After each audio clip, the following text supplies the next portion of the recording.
Pull up a chair by the hearth.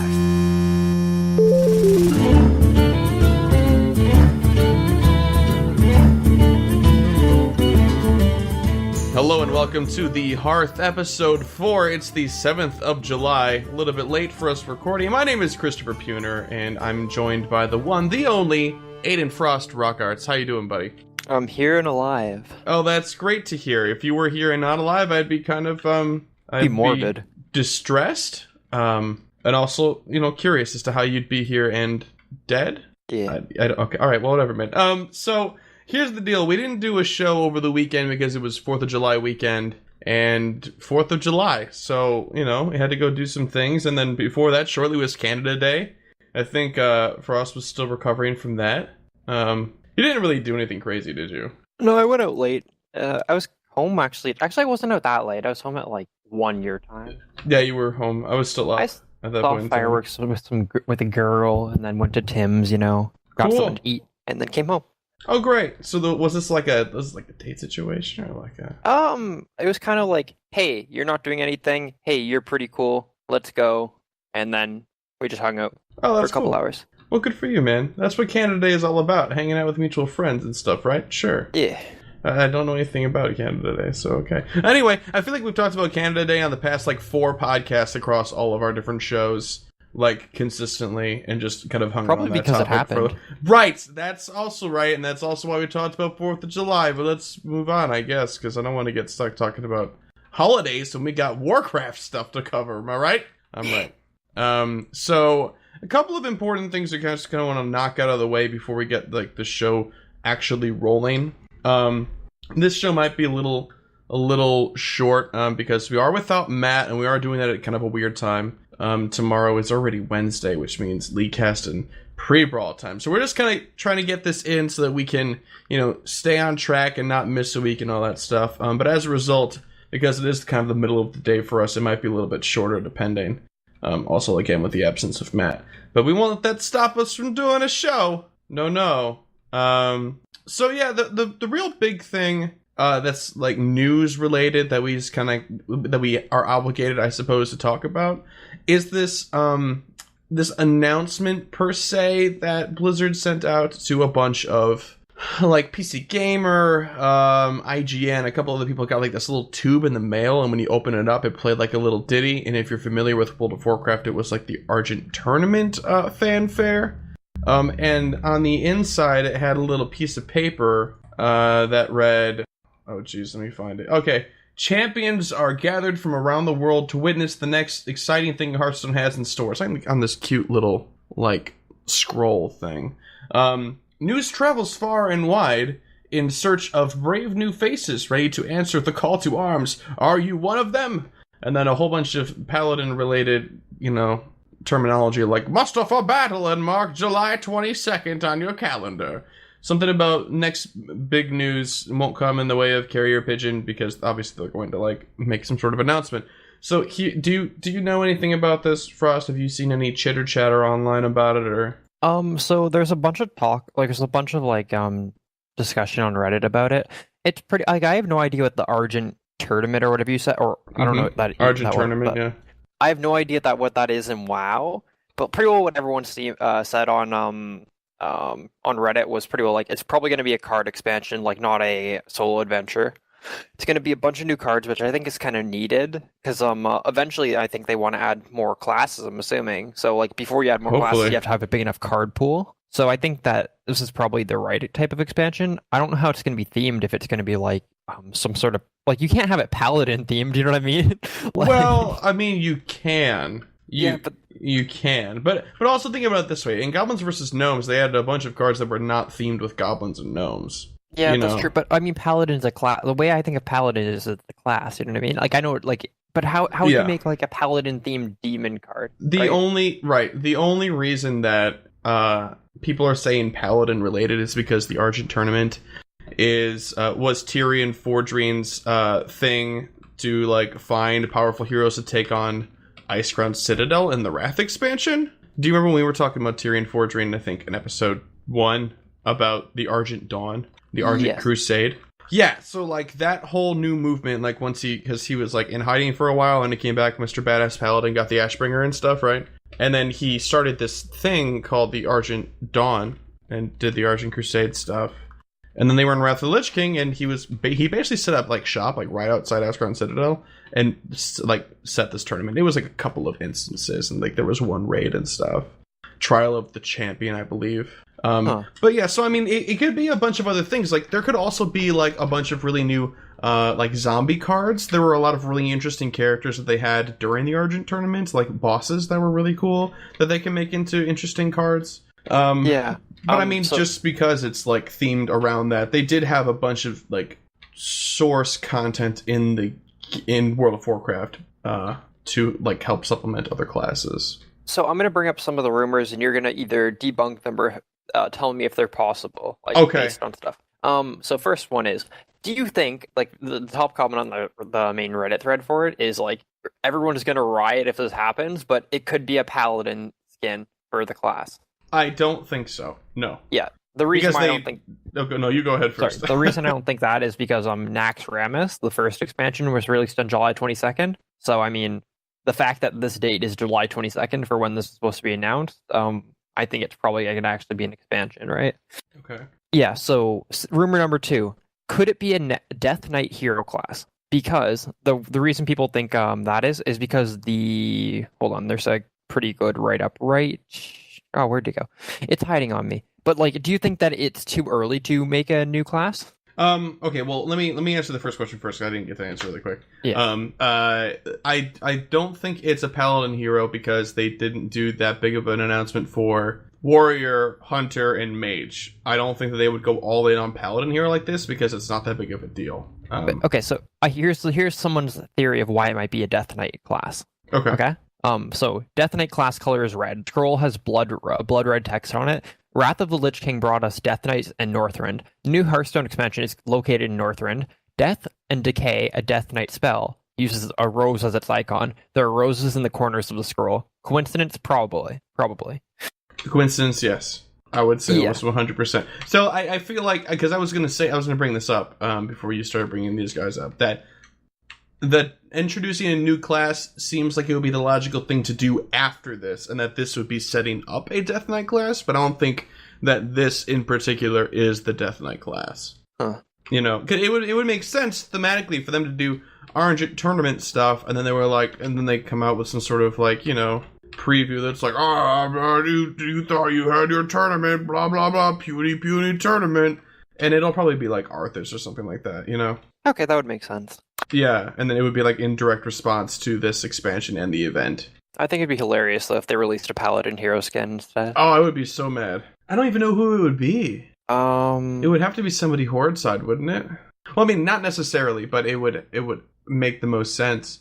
But I can't think of any. Oh, I suppose Blood Elf Paladins or Tauren Paladins. But I can't think of any like really mentionable ones. The rumor for like what people, not the rumor, but the speculation for what people think the paladin hero skin will be eventually, it will be Tyrion.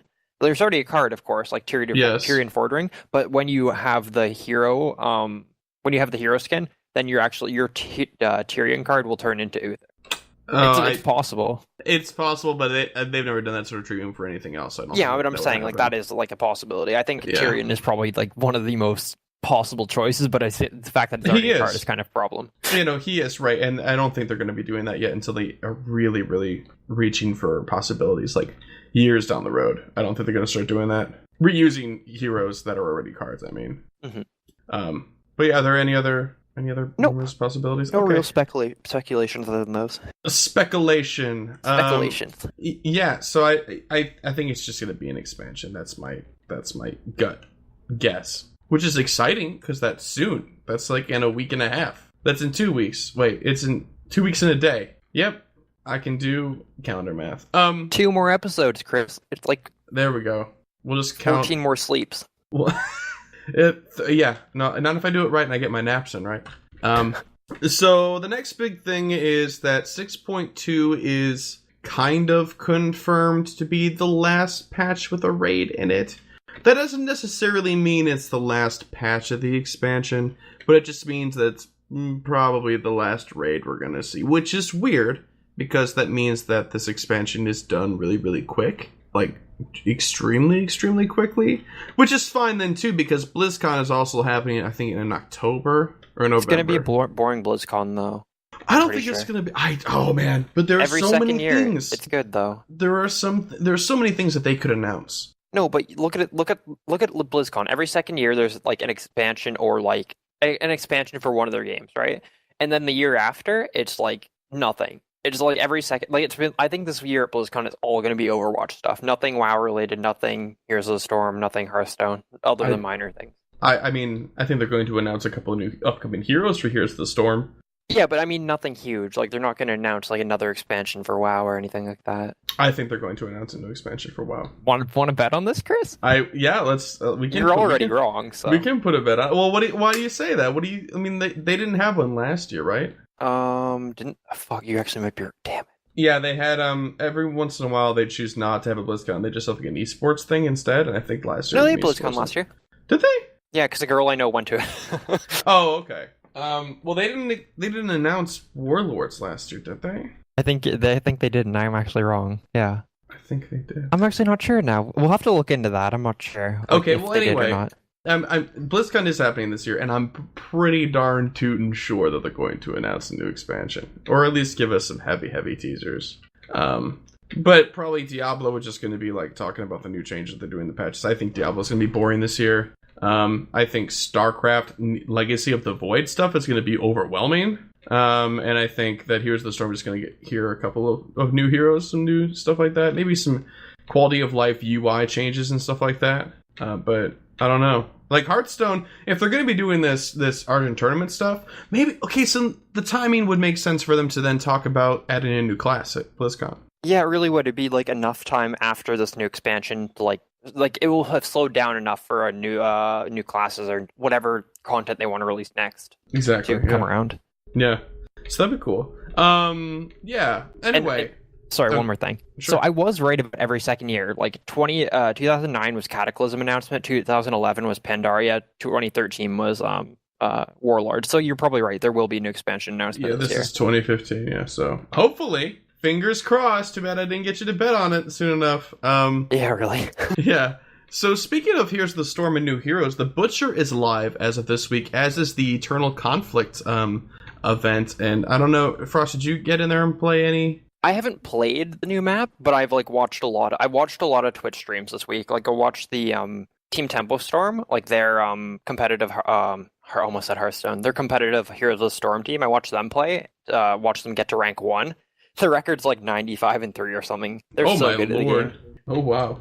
Yeah, it's cool. Like I saw them play on the new map a couple times. It's interesting. Yeah. The new map is really, really cool. It's super, super interesting. There's like an angel and a demon fight in the middle, and every once in a while they're like, I fight my eternal enemy, blah! And then you have to like try to kill the other demigod as they're fighting in the middle of the map while also defending yours from the enemy team.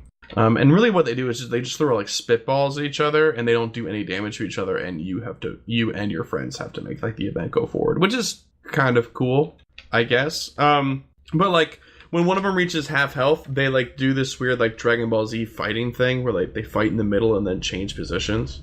It's very it's neat. And then when you defeat the other minion, then the minion that won per se then pushes a lane for the respective team that won. So it's a neat map with a neat mechanic. And it's nice for it to kind of like just change up the regular nature of the map rotations that we have going on in Heroes right now, because if I have to play another Tomb of the Spider Queen, I swear to God I'm gonna scream. Like I don't like that map anymore. I can't handle it. But the Butcher is live, and I wanted to talk about him for a little bit because I've been playing him a lot. I bought him, I bought his skin, I think he's fantastic, and it's probably because he's overpowered, and if anybody listened to Leaguecast ever, you know that I only like new champions when they're overpowered, and then I stop playing them. But the Butcher's really cool. His kit is like, he's labeled a melee assassin, but if you play him right, he can also be kind of a bruiser. It's really, really neat. His two ultimates are super cool. One is like Blast Furnace, which does like AoE damage around him after like a short amount of time, like fire out of the ground. And then another one is like some sort of like, I don't know what it's called, but it's like a pole shoots out of the ground. And like, and you chain them to it. Yeah, you chain a nearby enemy, or like they can't get out of it, except for fucking Illidan. Illidan can like, he can transform and get out of it because he's just an asshole. Have they nerfed Illidan yet? Yeah, they did. Okay. They quote unquote rebalanced him. Nerfed him to the ground. Well, kind of. So if I'm getting this right, the Butcher, like I heard some other people talk about it because I want to keep up to date because I'm not going to be able to play him until he's free or whatever. I'm not sure how that works. So he seems really, really like a really, really squishy champion. He doesn't seem like he should be an assassin. You know what I mean? He seems like he should be like a bruiser or a tank. Mm-hmm. But like the way I've seen people play him and stuff is it's pretty cool. Okay, if I put this in league terms, he's like a hyper-scaling champion because he gets those like blood. He gets these blood things whenever he kills stuff. Yeah, the fresh meat. So he kind of like scales super, super hard. So if you have people protecting him like throughout the like mid and early game, he is crazy late game. His damage output is insane. Bro, it's disgusting. Yeah. To put it in perspective, so he can get up to a maximum at base level 25 stacks of fresh meat, and every stack of fresh meat gives him 1% bonus attack damage, right? And then you can get another trait, and you're still to lose all those stacks on death. But like I think your third tier trait, it can be get your limit of stacks raised to 35, and then you only lose half on death. So you're getting 35 bonus attack damage, and then so the build that I go is, and it's a basic like an auto attack build. The first thing is when you pick up, fresh meat stacks, heals you. Second one's like the poison active, and then the third one is this increase your stacks to 35 sort of thing. And then later, depending on how many stacks you get, there's another trait that gives you bonus attack speed. Like, it's disgusting. He's great. I love him so much. I'm really close to getting Kael'thas to level 10, but I almost want to just take the Butcher all the way up, which I feel like I'm betraying Kael a little bit, but shit happens and we get over it. Yeah, and those are pretty much all the important pieces of news. Before we get into talking about any sort of like competitive Hearthstone, Frost, you want to tell me what you've been doing this past week related with our games of choice, bruh? Yeah, we probably should have opened with that, shouldn't we? Probably. I didn't think about it until right now, but that's fine. Yeah, so I've pretty well decided that I'm not going to play ranked Hearthstone this month because it's not that I'm not enjoying it. It's just like I play like one deck, and that's the deck I climb with. I might actually try climbing with another deck. That's probably the way I'll go about it. But I mean, I don't know. I Hearthstone is just kind of I need the expansion. Let's put it that way. Like I'm kind of getting a little bit bored. I've been trying to do the heroic Nax and heroic Blackrock. That's really, really interesting because it's like you just grind it out for hours, just trying new deck builds and stuff to try to beat the heroic bosses, and like that's actually so much fun. I love like that type of stuff. I wish it was another solo adventure they'd release this upcoming month, but I highly doubt it will be. So yeah, I haven't been playing nearly as much Hearthstone. I have like 1,700 gold now, so I can't wait till the new expansion comes out. Yeah, I'm just gonna buy all the. Yeah, I can buy 17 packs. Like I'm so glad I'm saving it up right now. That'll save me some money that I was originally going to spend on the game. Yeah, but Heroes of the Storm, I don't think I played any games this week. I still have a 100% win rate, so I mean, some pro team picked me up. With your 2 games or 3, right? Oh, yeah. I've watched a lot of Heroes of the Storm, so I kind of whenever I watch it or I hear people talk about it, I just want to play that game. It is just so good. I wish I was better at it though. And wow. So yeah, Matt got me to switch over to Illidan. So I'm playing Horde on Illidan because Horde's actually way better than Alliance, and I miss when I used to play on Horde. So he's like, yeah, switch over to Illidan. So I log on to Illidan, and I'm like, holy shit, this is where my old account is. So I have a level 86 on Illidan already, and then I have my good old Tauren Hunter that I'm leveling right now, which is like close to 20 or something like that. Sure. His name's Milk Me. No, what is it called? What's his name? Milk Me Raw. There we go. There we go. Yeah. Milk Me Raw, the Tauren. Yeah, and then I got my Druid, which is Man Bear Pig. So I'm really excited. I'm so happy that I'm playing on a server that I used to play on. And yeah, I'm glad I'm playing Horde. That's funny that happened to work out that way for you. Yeah, he's like run Illidan. I'm like, holy shit, I have active characters. What the fuck? Yeah, that's cool. That's very cool. What about yourself? Well, in Hearthstone, I placed 15 this past season. Finished 15, which is, I mean, that's the highest for me. It's whatever. They told me it was top like 30%, I think. I finished in fourth. Top 4%. That's cool, man. That's cool. Yeah. Let's not diminish my achievements. You know, I get you're good, man, but come on, let me have this. But yeah, no, that was cool. I haven't really started like grinding again. But I've been playing a crap ton of Heroes of the Storm, like so much Heroes of the Storm every single day, playing like 3 or 4 games. And the other day, on the 4th of July, I was off and I wasn't feeling so great, so I just kind of like stayed in, just sort of like detox from, you know, people and stuff. And I ended up playing, I think, like 10 games or 12, something like that. Finally hit level 30. I'm almost level 33. And I can start playing ranked. I played my first ranked game as the Butcher. I mean, won. Surprise, surprise. It's a lot of fun. That game is a lot of fun if you put some time into it and stuff. But it keeps having these really weird side effects for like whenever I'll go and play League of Legends, I'll keep trying to mount up and stuff and get really frustrated. I don't have all my skills at level 1. So there's that. And then in World of Warcraft, I've been playing my Paladin a whole lot again. And yeah, I made a deathmate on Illidan because you guys are playing Horde over there and I wanted to play with you guys. Yeah, everybody just kind of like jumped ship on the... Well, not everybody. There's a lot of us still left, but I know Matt left to go play Horde and I know you're going to go play Horde, but you're not really leaving to go play over there. You weren't really actively playing. Watch your mouth. I'm just saying, like... It's because I was playing Alliance over there, and Alliance is bad, and I don't know what I was doing, so... See, you say I that. actually know everything in Ogrimmar, so I mean, kind you of say happy. that, but we'll talk about like choosing like what this means about you as a WoW player later on in the show when we get to it. But yeah, I've been playing my Paladin, doing some of that shipyard stuff. I downloaded Master Plan, which is an add-on that helps you with garrison stuff, and garrison stuff has been way better because of it.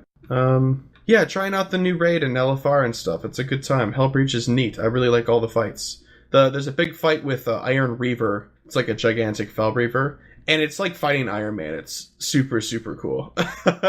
And yeah, I think that's it for me for stuff. And I would ask Matt, but he's not he's not here. Yeah. Cool. Well, let's talk about some competitive stuff. What do you say? Yeah, that would be sick. So, the 2 things that went on this week, well, one of them went on last week, but I really want to talk about it because it's super, super cool.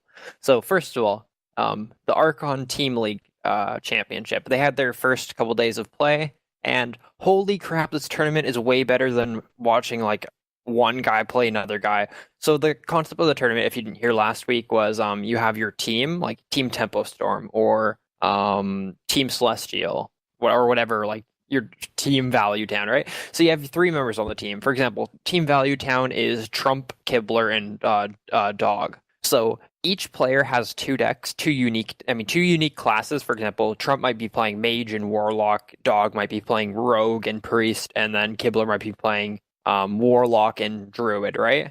And to advance, you have to win with every single one of the classes once. So...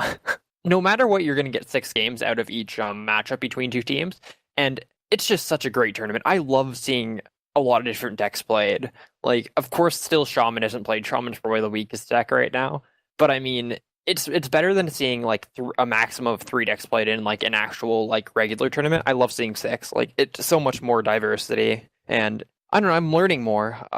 Honestly, I want to learn how to play Priest, and we're actually seeing some Priest played. Like, normally you just see, like, a Warrior deck, a Druid deck, Mage, and Hunter played in big tournaments, but, like, we're seeing a bunch of everything, so I really hope this tournament, like, keeps producing great content. I think they can change their classes each week, but, like, it's really, really enjoyable to watch, and I think that everyone should tune in, because, like, there are some really good games. Like, some of them get really, really close.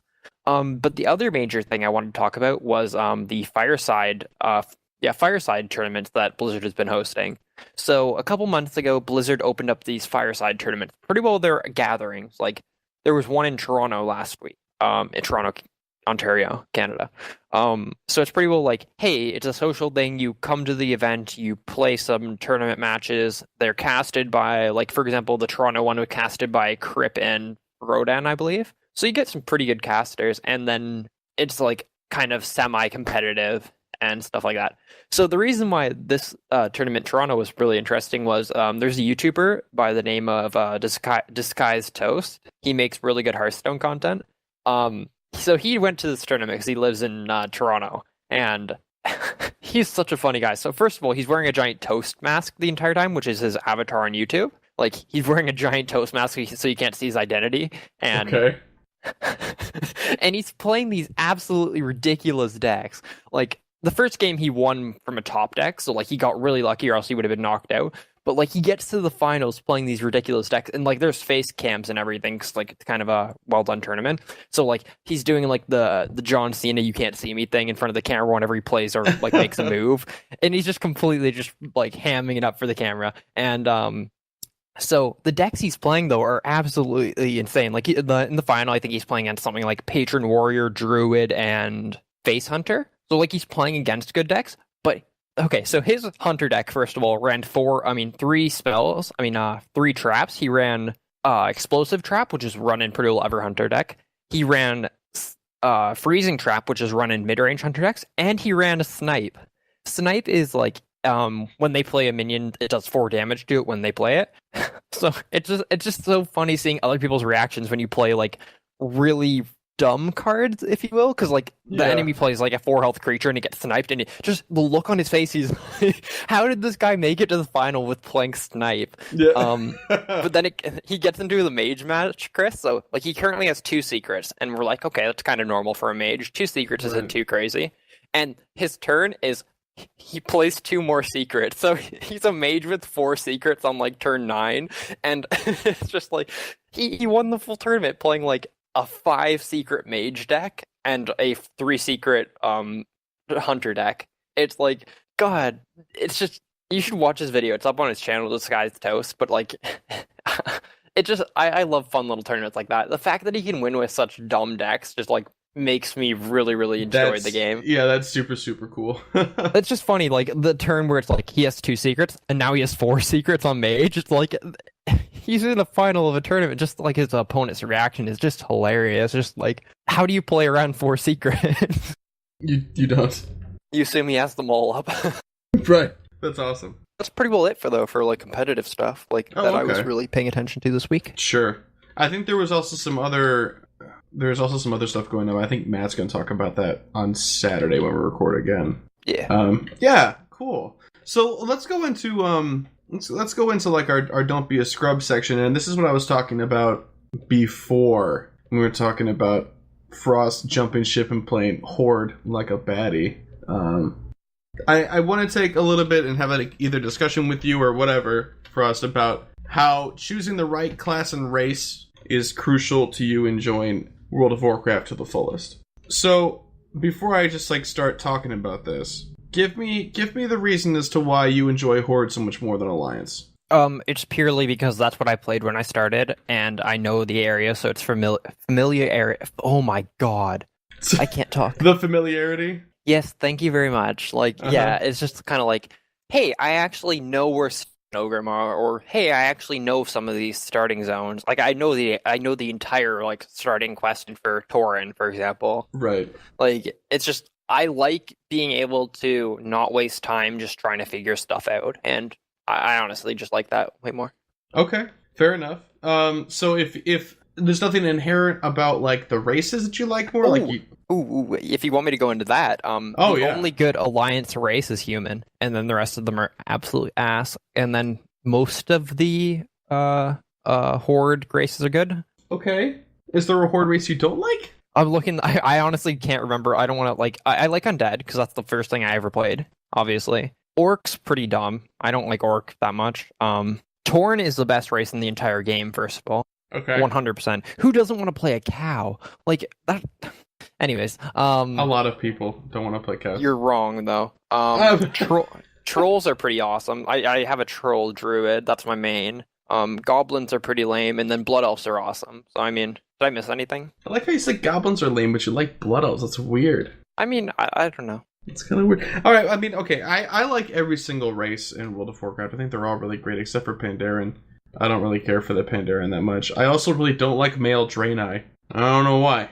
But I feel. I guess. Oh, go ahead. Sorry, one more thing about Blood Elf. I only ever run like female Blood Elf, so I mean, I guess that's kind of Well, because the female Blood Elf model is so freaking good, and like all the custom animations for them, and like all the battle sounds, like everything, super super great. And the males are just like kind of lackluster. it just looks like a regular dude with elf ears.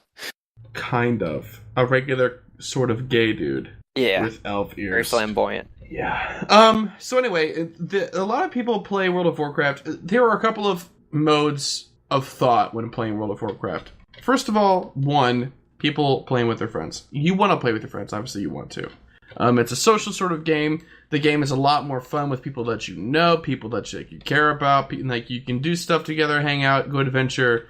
You can succeed in raids. You guys can farm together. It makes the whole thing a lot more fun. But then there's another side of the coin where, let's say all of your friends are playing Horde, but your heart is really with the Alliance. That case in point being myself. I enjoy the game a lot more when I play the correct class/race combo on the right sort of faction, more than necessarily playing with a lot of friends. And there are some people that this affects their gameplay more or less. Like some people just don't care what they play at all, and a lot of people like that's the most important thing. I'm not talking about people that like are necessarily like hardcore role players either. This could be just the regular sort of person, because you're staring at this character for hours on end when you're like grinding out quests, trying to get to max level, and then at max level doing all these raids, you're standing in your garrison, you're crafting stuff. And if you think your character isn't cool, or you don't like your character, or you don't relate to your character, you're going to just be completely alienated from that entire experience in a way that's not fun. Does that make sense? Yeah, I understand that. Yeah. So for me, people always make fun of me because I like to play humans. Because to me that's my way of projecting kind of like myself into the game, because I don't really connect with like an orc. You know, I don't associate myself with a Tauren. Human just makes the most sense because I am in fact a human in real life. So I don't know. I think, and then compounded on top of that, finding the right class for you to play and like the right role is incredibly important. Because if you're playing DPS because it's what is easy to you, or it's what you think you should be doing, then you're not going to have a good time. You're not going to be playing for very, very long at all. But like, so if you've only ever played DPS classes like I had done up until like this past almost like 6 months, and then I rolled a healer, and the entire game is completely new and super fun and fresh to me. Change up your role, try something else out, and see what sticks. But if you're really just like let's say you're starting a new character for the very first time. This is your first WoW character ever. You've never played WoW before. You're not really familiar with MMOs, and that's it. Frost, how would you go about figuring out what sort of like race, class, whatever? And that's in World of Warcraft. Just like, Did you say if they've never played before, or if if they're they've rerolling? never played ever, like, and you have no idea what sort of role you want to do, yada yada. You don't know anything about the lore of the characters, all that stuff. Okay, so okay. First of all, you have to choose Horde or Alliance, right? So it's kind of like it's not really good versus evil if you think about it. I was gonna say good versus evil, but it's not really. Oh, it's not. Oh, it's really not at all. Yeah, it's really like their own wants and needs. See, that's what I don't really know much about Alliance though. Like, if I was looking to Horde, like I already knew I wanted to play Horde because that's what all my friends played. Like, if I looked at it from that point, choosing your class and race, like, I don't even know how you. It's really just personal preference, isn't it? I mean, you don't for know the what first starting time, yeah, rates like, are. Yeah, this is just like when you have no idea what the game has in store for you. For example, the reason I played Troll before, I don't even know why I played Troll the first time. I just thought it was like a fun class. I thought it was kind of like, actually I thought it was dumb looking, but I was playing Druid. The reason I played Druid is because I wanted to just, I don't know if I don't even remember. Oh yeah, I want to be a kitty cat. I just like playing stupid shit. That's the main reason. That's why I played Tauren, because I want to like I'm playing I'm playing a Tauren Hunter right now because I want to like just gat people as a cow. Like, that's the way I look at this game. It's like, I just want to have the most fun I possibly can. The reason why I play DPS is because I personally know that, well, Ice is like, once again, it's looking at it from like, I've already played the game, but like, when I played, my favorite part about the game was Battlegrounds, and putting out damage in Battlegrounds and outplaying people is probably my favorite part of the game. So, how would you do it if you didn't ever play before, though, Chris? So what I was trying to get at was, I think, you're just like scrolling through all the different characters, like all the different like races and stuff, and looking at them. And they give you some sort of like basic descriptions of the classes and races too. They give you a little bit of information, but not a whole lot. So like for the humans, like proud and blah blah blah races, blah blah blah, and they give you rep bonuses, and you're like, cool, that seems like something I'd like. And then you look at night elves, and they're like, they can go invisible, staying still. You're like, wow, that sounds super useful. Spoiler, it's not. Like that, stuff like that. And then for the classes, they're like warriors, like a melee class that gets in there and makes people bleed and slows them down and does damage and stuff, or takes a lot of damage for tanking and stuff like that. Like outside of like trying to educate yourself with that sort of stuff, like right off the bat, I really think it just kind of goes down to you just being honest with yourself and asking like, what is something that I want to do for hours? What will I not get bored of? Because the idea of playing a hunter might sound cool to a lot of people. But, like, for me, I would just get so bored if all I was doing was just standing in the back of the group shooting arrows the entire time, So, like, for me, I think my very, very first character was a Night Elf Hunter. And then my second character I ever played was a Tauren Warrior. And that's the first character I legitimately leveled up to, I think, like 40 or 50 before going on to something else. But, yeah, Warriors used to be super, super hard, by the way. So, yeah, I mean, you just gotta, like, you'll have to experiment and try things out and stuff like that and just see how it feels at first. But I would always recommend every once in a while trying out something new, even if you're convinced that what you're playing is what you want to do. Because I didn't figure out that I wanted to heal as a paladin and stuff for a long time. I'm playing this since vanilla, and I had never healed as a paladin before like this year. So I mean, that game can be completely different depending on what you're playing. So yeah, figure out what's right for you and stick with it, because game is a lot of fun if you do it right. It's also a lot of not fun if you do it wrong. I'll be completely honest. And that's pretty much all I have to say about that. I don't know, Frost, do you have anything else to add to that, or? Nothing really. It's kind of just nothing actually. I was gonna try to go into a tangent, but nah, it's fine. Okay, fair enough. Cool. Let's talk about, since we're in the WoW universe and talking about interesting characters and stuff, let's talk about this week's card of the week. Yeah. Want me to go in Hearthstone stuff first? Yeah, why don't you do that? Yeah, so Cenarius is a 9-mana druid legendary. He is a... Sorry, let me do this properly. He is a druid legendary. He's 9 mana, 5 attack, 8 health.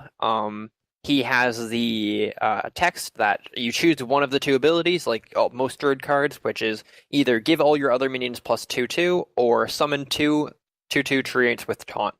So he's kind of played in... I wouldn't say he's played in every druid deck, but he's played in a lot of druid decks, like both ramp druid, which is kind of you just accelerate your mana pool by using innervates and wild growth. And he's also played in a lot of combo druid decks, because like giving your minions plus 2/2, it's pretty well like having another Savage Roar, but it's permanent.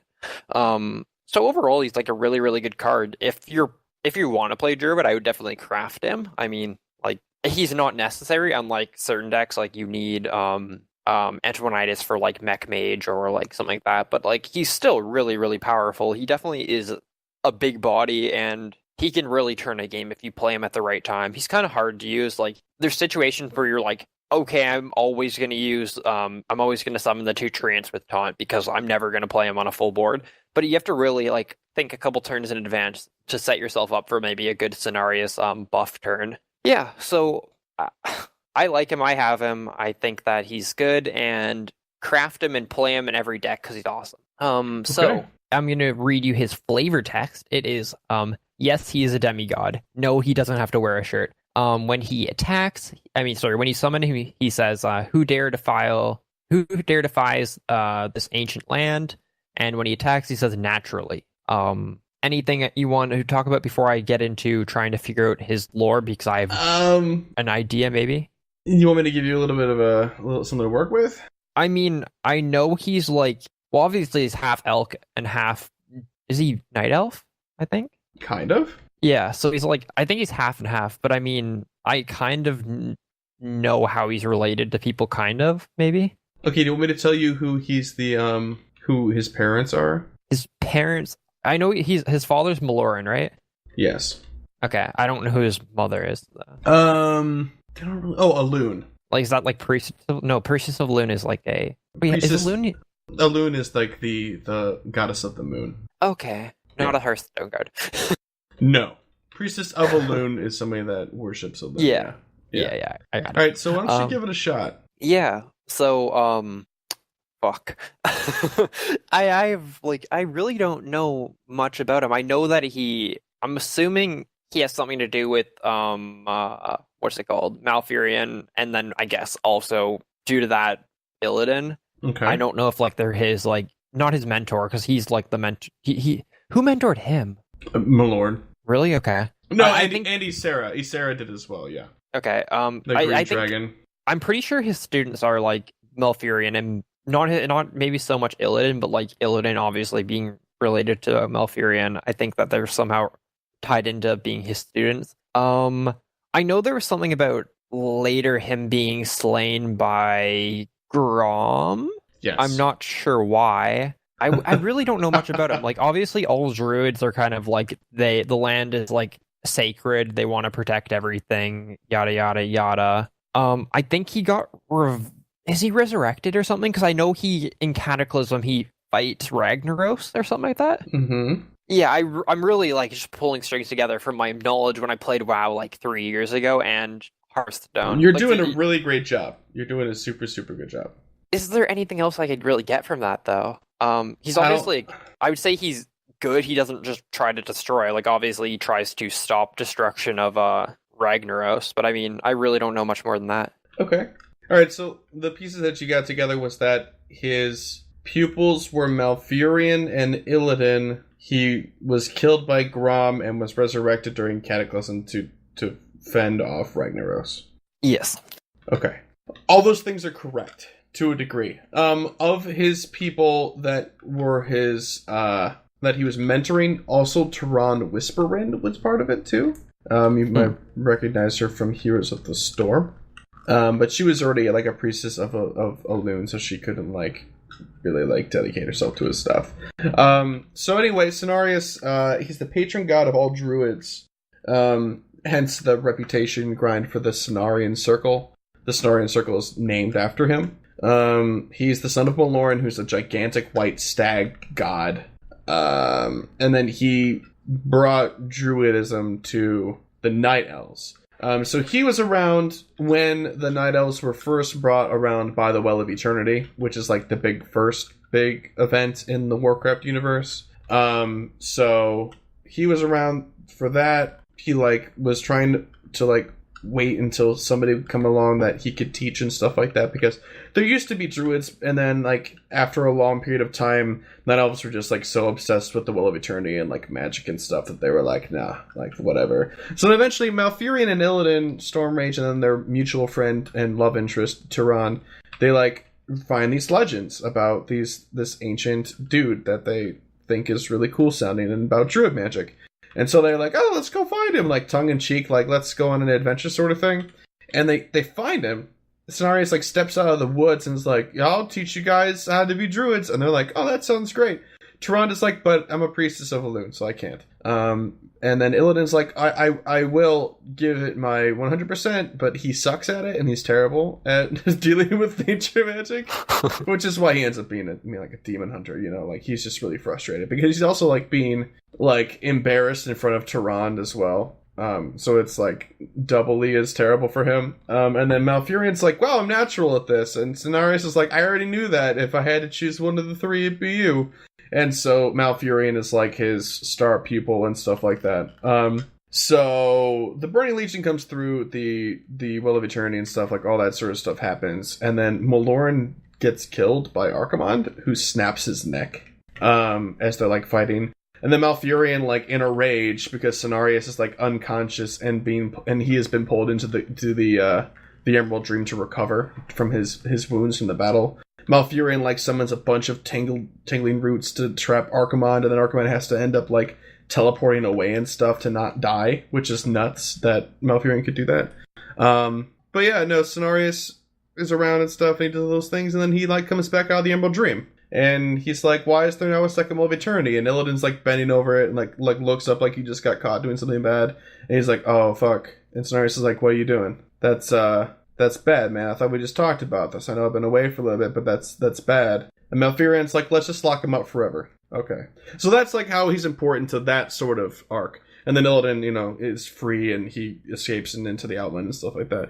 But then, yeah, later he gets killed by Grom, as the orcs are, like, trying to invade Azeroth and take control of the forests for, like, lumber and stuff to expand. Cenarius, like, steps in and then ends up getting killed by Grom. And then he's resurrected by Malfurion and currently leads the Cenarian Circle. He's pretty cool. He claims kinship with the Night Elves. So you were right when you said he looked like he was half stag, half night elf. Yeah. Yeah. But, his mother is a loon, but she, like, wasn't around and stuff. So Ysera, the head of the Green Dragonflight, she, like, takes a liking to him and teaches him about the Emerald Dream and stuff and, like, how to commune with nature. So she's, like, the adoptive mother, kind of. Awesome. Yeah. It was a cool-ass champion. So neat. This is where we would normally go into This Week in Trade chat, but Matt's not here, as we keep mentioning. And then we didn't really get any emails this past week or anything like that. So why don't you guys send them in so that this upcoming week we can do them and answer them and stuff. You can send them to us via email at thehearthshow@gmail.com, or you can leave us a voicemail at 681-443-2784 or 6814-Hearth. Haha.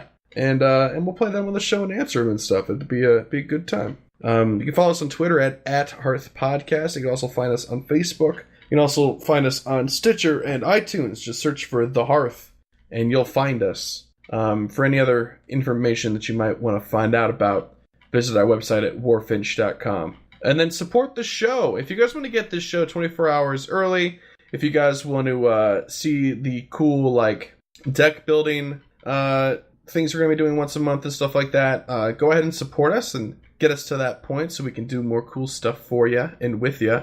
Go to Patreon, that's patreon.com/The Hearth. And I think that's it, unless you got something else you want to talk about, Frost. Not myself, no. Okay, like we said, this is kind of a shorter episode. Sorry about that, but that's going to do it for us, and we'll see you guys either tomorrow for the pre-brawl or on Saturday for the next episode of The Hearth. Bye-bye. Peace out.